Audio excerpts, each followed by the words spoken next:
All right, today we're going to talk about solving inequalities. The nice thing with this is even though the problems look very different, they're actually very similar to what we've already done. So we've been so far solving an equation, something with an equal sign. Solving inequalities just means that it has one of our inequality signs on it. So the difference of this when we think of the solution is that an inequality can have multiple solutions. Before we were doing like x equals 4. Well, that's the only solution. Now we might get something that is x is less than 4. Well, now there's infinite solutions. So we do the steps the same way, but the only thing is in the end we actually then we graph it to show the different answers that exist. So I'm going to start kind of just with a reminder on graphing. So when graphing an inequality, if you have just the straightforward less than or greater than sign, we graph it with an open dot. If I have a less than or equal to and greater than or equal to sign, we use a closed dot. So if I'm just going to graph x is less than or equal to 7. Now I'm pretty lazy with my graphs. I only put 3 numbers on there, enough to indicate I know what I'm doing. That would be a closed dot. And then I'm saying x can be anything less than 7, so my arrow goes the less than way. Now if I had 6 is less than x, so that'd be 6 in the middle. Again, there's my lazy graph. It's an open circle to show that 6 itself doesn't work, but everything greater than 6. If you notice, I kind of read it backwards. I always start where the variable is and read it that way. So x is greater than 6, so x is everything greater than 6. So that's what we need to know with graphing. With solving, our steps are actually the same.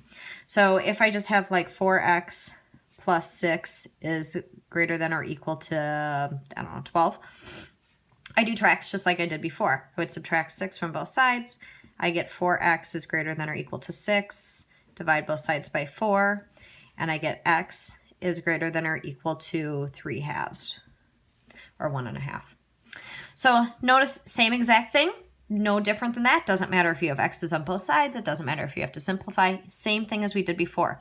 The only difference, and this is actually a huge difference, is when we have to multiply or divide by a negative, our sign flips. I'll explain what I mean by that. So if we go back to this problem and I want to see, am I right?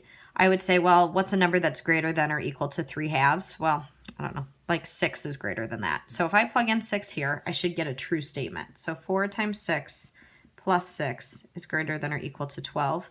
Well, that's 24 plus 6. Yeah, that's greater than or equal to 12. So that's my checking of my work. Now, if I had something like negative 3x is greater than 12. When I divide both sides by negative 3, I would get x is greater than negative 4. So let's pick a number greater than negative 4, 0. If I plug that in, 3 times 0 is actually not greater than negative 4. So in order to make this statement correct, when I divided by that negative 3, I should have flipped that sign.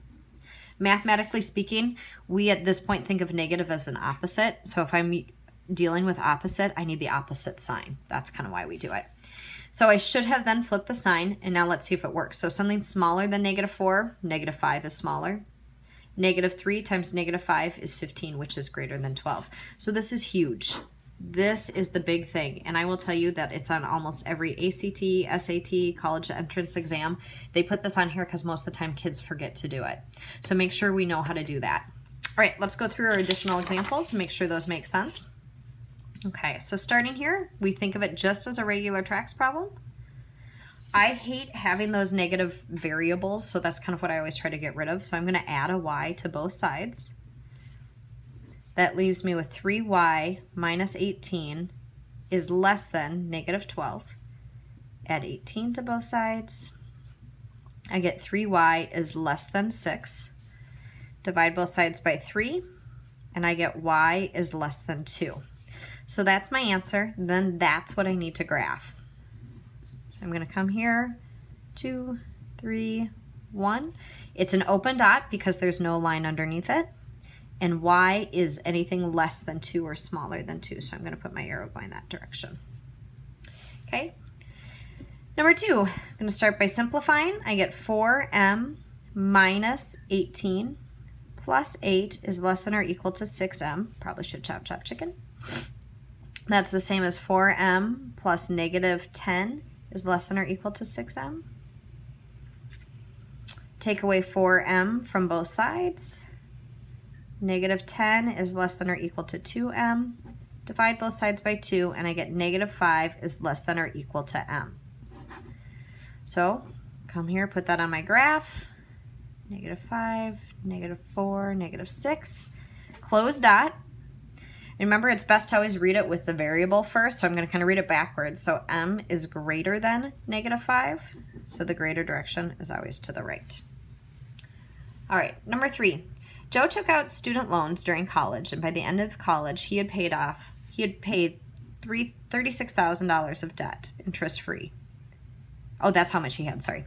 Joe repaid the debt at $8,000 per year. So automatically I think, okay, he's in the hole $36,000, and he's paying it $8,000 per year. After his loan was paid off, he began saving $8,000 a year. So this would still hold consistent. Joe's college friend Steve had no college debt and just started saving $4,000 per year. So he would look like this. In this case, both ignored interest. Write an expression and solve for when Joe will have more money than Steve. So I want to know, here's Joe, when his will be greater than Steve. So now we're just going to go through and solve. Take away 8,000 on both sides. Now, I guess I did that because it just is easier to leave that number here and get that. You could have also taken away the 4,000y and put a 0 here if you wanted. So that's negative 36,000 is greater than negative 4,000y. Divide both sides by negative 4,000. When you divide by that negative, something in your head should be saying, hey, flip our sign. So my sign has to flip. Y is going to stay on this side. And we get 8. So when the years, after 8 years, Joe will have more money. All right. Good luck on your homework today.